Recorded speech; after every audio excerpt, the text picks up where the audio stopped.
안녕하세요. 지난 시간에 근육에 대해 말씀드리면서 간단한 운동 방법과 올바른 단백질 섭취 방법 알려드렸습니다. 잘 지키고 계시나요? 그런데 잠깐, 혹시 계란 드시고 나서 명치 근처가 묵직하거나 소화가 유독 안 되거나 속이 더부룩한 느낌 이런 증상 있으신 분 계세요? 많은 분들이 그냥 나이 들어서 그런가 보다 하고 넘기십니다. 그게 단순한 소화 문제가 아니라 우리 몸속 아주 중요한 장기, 바로 췌장이 보내는 신호일 수 있다는 걸 알게 되실 겁니다. 췌장은요, 망가져도 처음엔 아무 증상이 없어요. 그래서 더 무섭습니다. 오늘 이 영상 하나로 계란을 어떻게 드셔야 췌장을 지킬 수 있는지, 그리고 어떤 음식과 함께 드시면 절대 안 되는지 알기 쉽게 다 정리해 드리겠습니다.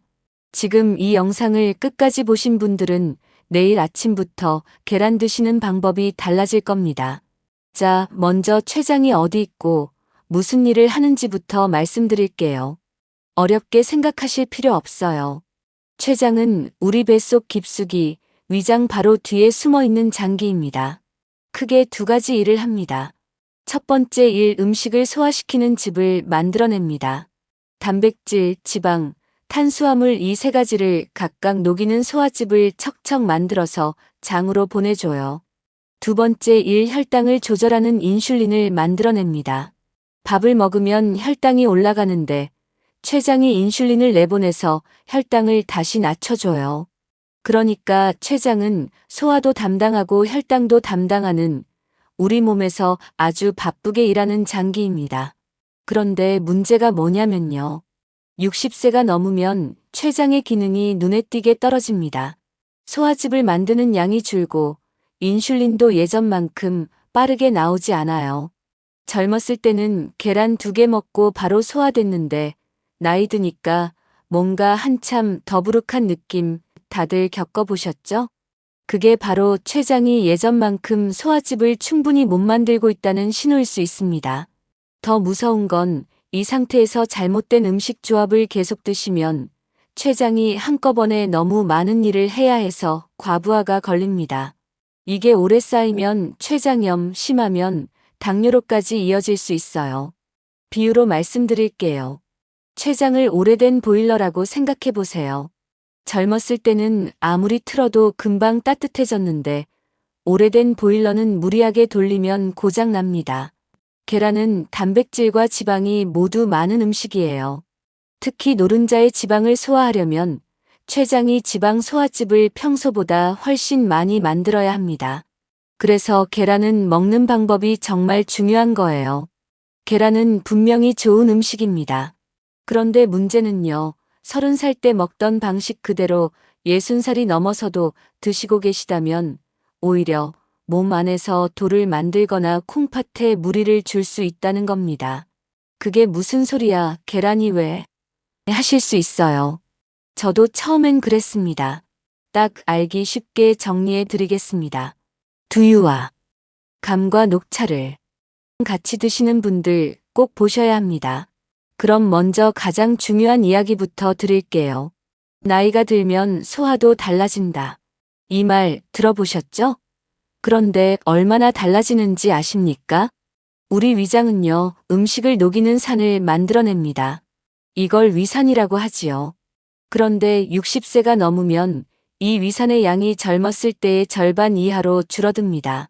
쉽게 말씀드릴게요. 공장에 비유해 보겠습니다. 30대의 위장은 최신 공장이에요. 뭘 넣어도 척척 처리합니다. 그런데 60대, 70대의 위장은요, 오래된 공장입니다. 기계도 낡고 처리 속도도 느려졌어요. 여기에 너무 많은 걸 한꺼번에 밀어넣으면 어떻게 될까요? 기계가 막히고 고장납니다. 계란도 마찬가지입니다. 계란 하나에는 단백질이 아주 많이 들어있어요. 이 단백질을 소화하려면 위산이 충분해야 합니다. 그런데 위산이 부족한 상태에서 특정 음식과 함께 먹으면 딱딱한 덩어리가 생길 수 있습니다. 이게 바로 위장 속 돌, 병원에서는 위석이라고 부릅니다. 실제로 이걸 빼내는 수술을 받는 분들이 매년 늘고 있는데 그 원인 중 하나가 바로 잘못된 음식 조합입니다. 그럼 지금부터 계란과 함께 드시면 안 되는 음식들을 하나씩 알려드리겠습니다. 꼭 메모해 두세요. 가을에 감 드시는 분들 많으시죠? 그런데 감에는 떫은 맛을 내는 성분이 들어 있습니다. 이 성분이 계란의 단백질과 만나면 뱃속에서 녹지 않는 딱딱한 덩어리를 만들어요. 마치 시멘트에 물을 섞으면 굳어버리는 것처럼요. 이게 위장에 쌓이면 복통이 오고 심하면 수술까지 가야 합니다. 감뿐만 아니라 감을 말린 곶감도 마찬가지입니다. 계란 드신 날은 감, 곶감은 드시지 마세요. 아침에 계란 드시고 녹차 한 잔 또는 커피 한 잔 하시는 분들 많으시죠? 녹차와 커피에도 감과 비슷한 성분이 들어 있습니다. 이 성분 역시 단백질과 만나면 뱃속에서 엉겨 붙어요. 특히 녹차는 건강에 좋다고 알려져 있어서 많이들 드시는데 계란과 함께 드시면 오히려 독이 됩니다.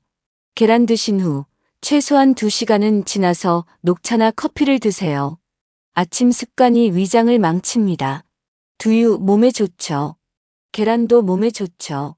그러면 둘 다 같이 먹으면 더 좋아야 하는 거 아닌가요? 안타깝게도 그렇지 않습니다. 건강에 좋다는 것만 같이 먹었는데 왜 문제가 될까요? 두유에는 콩 단백질이 들어있고 계란에도 단백질이 들어있어요. 이 둘을 한꺼번에 먹으면 우리 콩팥이 한꺼번에 2가지 단백질을 처리해야 합니다. 콩팥을 물을 거르는 필터에 비유해 볼게요.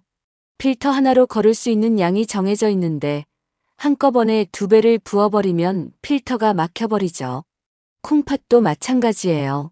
나이 드신 분들은 콩팥 기능도 함께 줄어들기 때문에 한 번에 너무 많은 단백질이 들어오면 무리가 됩니다. 두유와 계란은 같은 끼니에 드시지 마세요. 아침, 점심, 저녁 나눠 드시는 게 좋습니다. 드시는 게 좋습니다. 자, 먹으면 안 되는 음식만 있는 게 아니에요. 계란과 함께 먹으면 오히려 영양이 훨씬 더 잘 흡수되는 음식들도 있습니다. 부추 드셔보셨죠? 부추에는 매운맛을 내는 특별한 성분이 있습니다. 이 성분이 계란에 들어있는 피로 회복 영양소의 흡수를 도와줍니다.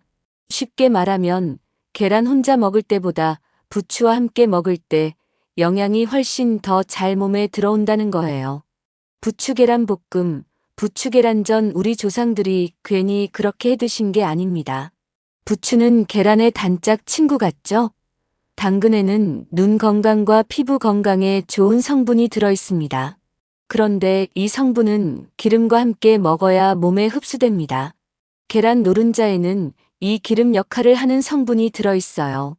그래서 당근을 계란과 함께 드시면 당근 영양소 흡수가 훨씬 잘 됩니다. 계란 스크램블에 당근 조금 넣어서 같이 볶아 드시면 딱입니다. 토마토에는 심장과 혈관을 지켜주는 성분이 들어 있습니다. 이것도 기름과 함께 먹어야 훨씬 잘 흡수되는데 계란이 그 역할을 해줘요. 계란과 토마토 볶음, 중국 요리에서 많이 보셨죠? 그게 사실 아주 과학적인 조합이었던 겁니다. 토마토는 혈관 청소부 같습니다. 치즈에는 뼈를 튼튼하게 해주는 성분이 들어있고 계란에는 근육을 만드는 성분이 들어있습니다. 이 둘은 서로 방해하지 않고 오히려 잘 어울립니다. 아침에 계란 하나, 치즈 한 장, 이것만으로도 훌륭한 아침 식사가 됩니다. 계란은 어떻게 드셔야 가장 좋을까요? 그럼 마지막으로 계란을 가장 잘 드시는 방법을 알려드리겠습니다. 최고의 계란 익히는 방법 알려드릴게요. 전에 혹시 계란을 날로 드시는 분들 계시나? 날계란은 소화도 잘 안 되고 영양도 익힌 계란보다 훨씬 덜 흡수됩니다. 나이 드신 분들께는 특히 권하지 않아요. 그럼 완전히 딱딱하게 삶으면 어떨까요? 완숙으로 삶으면 소화는 되지만 푹 익힌 노른자가 오히려 소화에 부담이 됩니다. 가장 좋은 방법은 바로 반숙입니다. 물이 끓기 시작하면 딱 7분. 이렇게 삶으면 흰자는 익고 노른자는 살짝 촉촉한 상태가 됩니다. 이게 영양 흡수도 가장 좋고 소화도 가장 잘 됩니다. 7분 반숙 꼭 기억해 두세요. 그렇다면 계란은 언제 먹는 것이 좋을까요? 단백질이 많은 계란은 아침이나 점심에 드시는 게 좋습니다. 저녁 늦게 드시면 소화도 잘 안 되고 콩팥에도 무리가 갑니다. 그리고 계란을 드신 후 30분 정도 가볍게 산책하시면 혈당이 갑자기 올라가는 걸 막아줍니다. 근육에도 영양이 더 잘 전달되고요. 운동복 입고 뛰실 필요 없습니다. 동네 한 바퀴 천천히 걸으시는 것만으로 충분합니다. 오늘 말씀드린 영상 어렵지 않으시죠? 조금이라도 도움이 되셨다면 좋아요와 구독 눌러주시고 주변 지인분들께도 공유해주세요. 그럼 다음 영상에서 또 뵙겠습니다. 감사합니다.